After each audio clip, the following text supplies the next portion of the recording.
Greetings, friends and complete and utter strangers on YouTube. Hello! This is a video response to Tattooeddoorman's awesome video of my roots in horror, which was really cool and really insightful. That was awesome, Tat. If you don't know who I'm talking about, what the fuck is wrong with you? A lot, obviously. You should fix that. Go subscribe to him. He's pretty awesome. And his horror DVD collection is epic.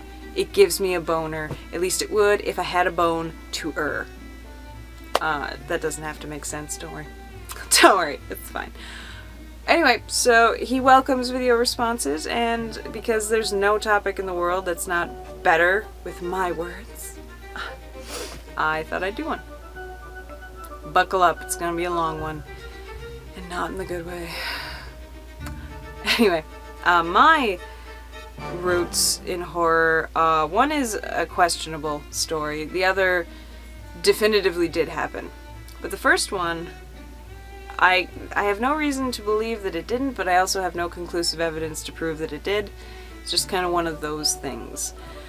Supposedly, I grew up in a house with, Daz recently referred to me as a queen geek. I'm not a queen geek. I was spawned by the queen geek. So in my developmental years, I was surrounded by and immersed in horror and fantasy and sci-fi as a culture. Art, books, movies, music, etc., etc., etc. And that hasn't changed. But so it's entirely possible that I observed and recorded but never interfered. That subconsciously I was, picking things up that I maybe shouldn't be, but my mother was also never big on censorship from the perspective of, ooh, that could be potentially scary, don't watch it. It was usually, oop, you are way too young to understand what that is from like a sexual standpoint. Violence was never really a big deal. I don't really know why, but whatever. But anyway, so I've grown up watching horror films. I've mentioned this countless times. She herself is a tremendous film buff, and more with the classic stuff than like modern horror, but schlock horror, holy crap. And she grew up reading Tales from the Crypt comics and just reading the classics. You get the idea. She's a nerd, and she's one of us.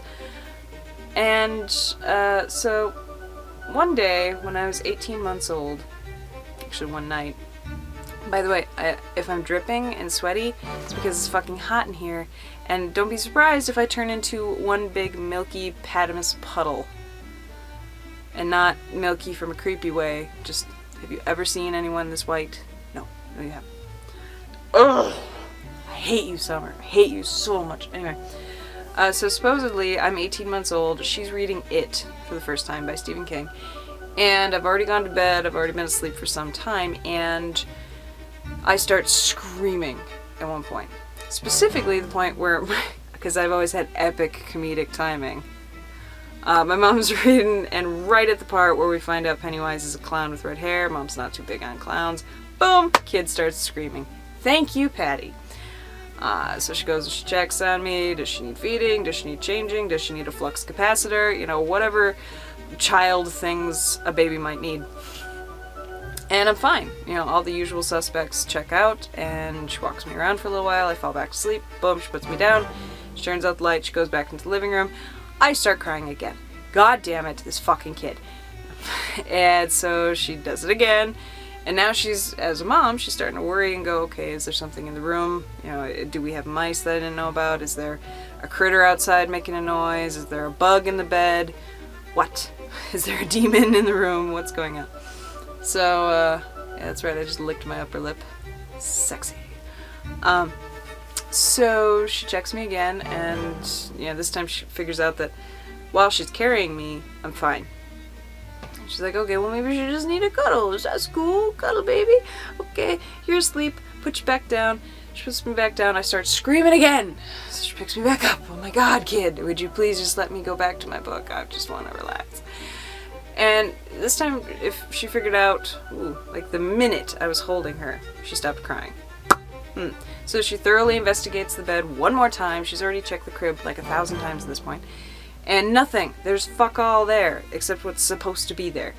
And so she goes, alright, you're just gonna have to be a baby, apparently. So you just, okay, fine. And she doesn't even have me down in the crib yet. She's just kind of in the position. And I start wailing again. What the fuck do you want, kid? And that's when she realizes that on my sheets are clowns with red hair. So she holds on to me. One-handed, she strips the sheets and puts new ones down. Single mom's epic acity. Puts me back down. I sleep the rest of the night.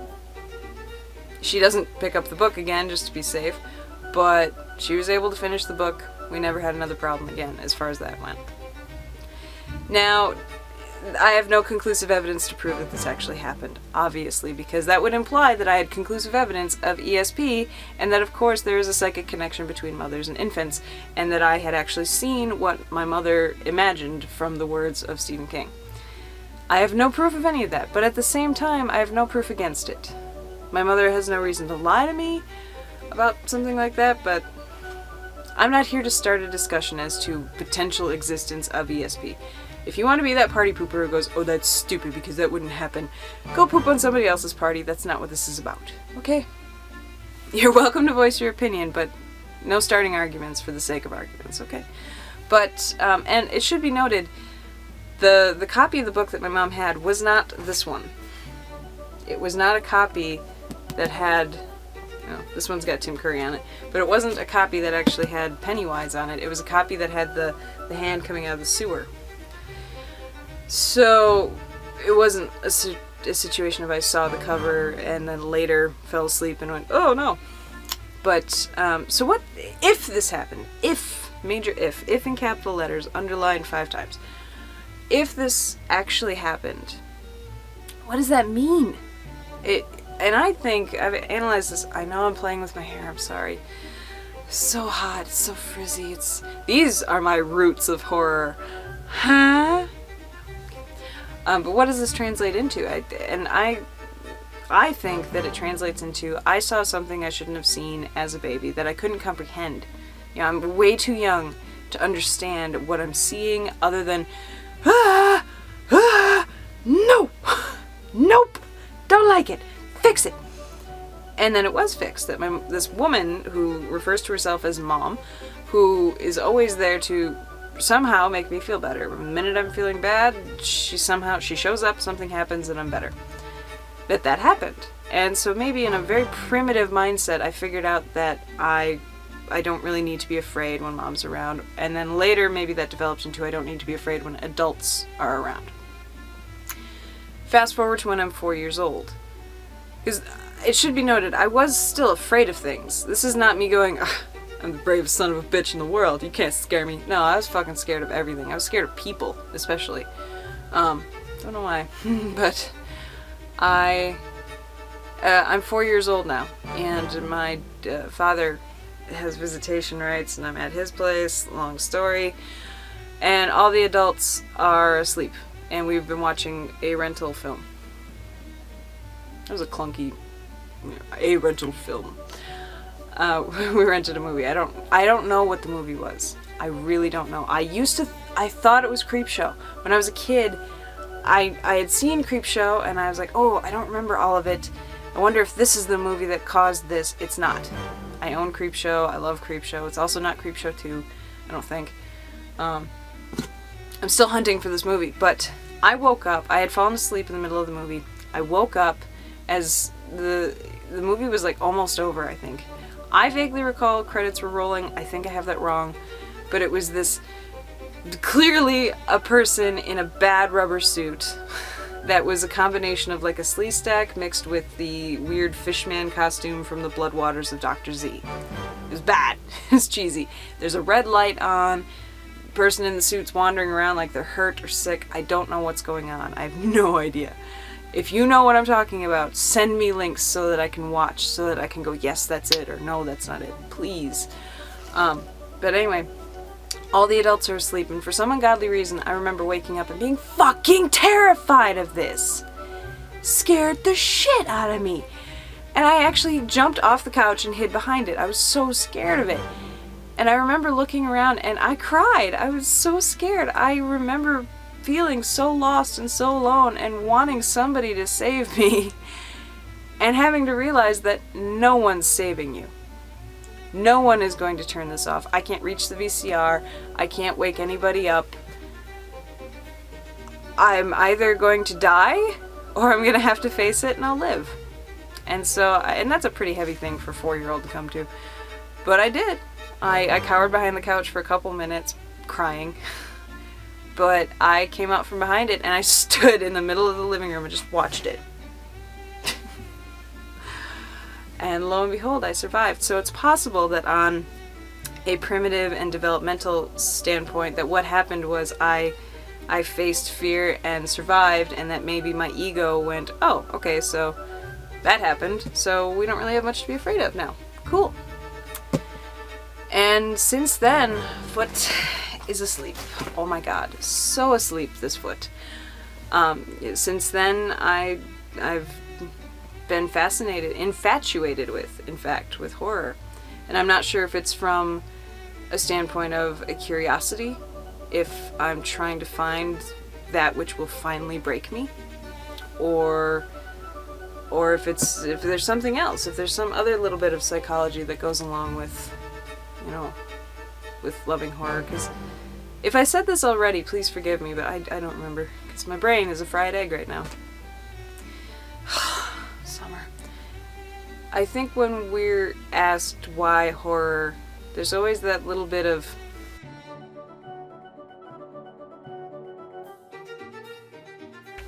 you know, there's always that little bit of, seriously, why horror? Why do you like watching bad things happening to people? That's not normal, that's not cool, etc., etc., etc. And I think we all wonder that about ourselves. Why do I like watching this? Why do I like reading this? Why do I like giving myself, you know, ammunition for nightmares and reasons to jump at shadows? Why? Why? Why is this? Oh my god, my foot! So sleepy. And did you hear my knee snap? Ugh. Anyway. So I think we all contemplate why, even if we know what our beginnings were or what the triggers were. I think there's still an element of, yeah, but why are we still into it? And I'm still absolutely madly in love with it. It doesn't matter if it's zombies or if it's artistically done or if it's cheesy or if it's, you know, everything from the Cabinet of Dr. Caligari to fucking Chud. I love Chud. You know, it doesn't, I can't find an explanation. And even when I'm afraid of things, I have things that I'm actually afraid of in life. You're not going to find out about those, though. But even that, short of my fear of human beings, because, you know, we're pretty monstrous creatures ourselves, there's something about, you know, it doesn't matter how scared you get out of a real life experience, once we're in this boat, the SS, what the fuck's wrong with us? We stay here, and we want to stay here. There's a romance behind horror, and I don't understand it. And I really had hopes that maybe understanding my roots would help me better understand why, but nope. But yeah, so anyway, that's my really ridiculous fucking story. Is it true? The first part, no idea. The second part, absolutely true. I was wearing a purple, I can't even tell you what I was wearing. I had a little purple sweater on that had a little fake lace collar. Cute.